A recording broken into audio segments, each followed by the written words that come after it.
Après l'adoption des différentes directives et les textes concernant le nouveau cadre harmonisé des finances publiques dans l'espace communautaire CEDEAO, la communauté des États de l'Afrique de l'Ouest, il s'agit aujourd'hui d'aller vers la définition des modalités de gestion administrative du nouveau dispositif.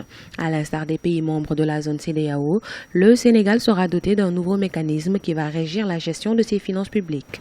La mesure entrera en vigueur le 1er janvier 2017.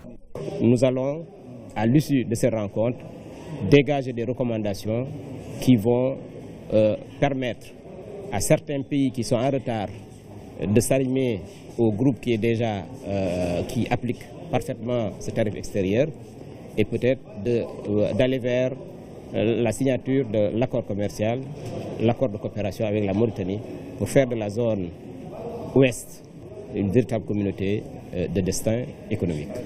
Au-delà de la transparence, cette réforme sur la gestion des finances publiques dans la zone CEDEAO vise la déconcentration des ordonnances budgétaires des États membres. Cependant, ce nouveau dispositif implique un changement de paradigme qui va faire que la gestion des finances publiques va faire passer les États d'une logique de moyens à une logique axée sur la performance et les résultats. Cet accord prévoit que nous allons envoyer nos produits pendant les 5 premières années avec un tarif ouvert à 100% au niveau de l'Union européenne. Mais nous, notre marché, nous avons négocié que nous n'allons ouvrir qu'après 20 ans à 75%. Deuxièmement, nous avons négocié une clause de révision périodique tous les 5 ans. Les perspectives économiques du continent africain sont le plus souvent ralenties par les conflits et les guerres, la récurrence de la sécheresse et l'évolution des termes de l'échange, de la finance et de l'investissement au niveau mondial.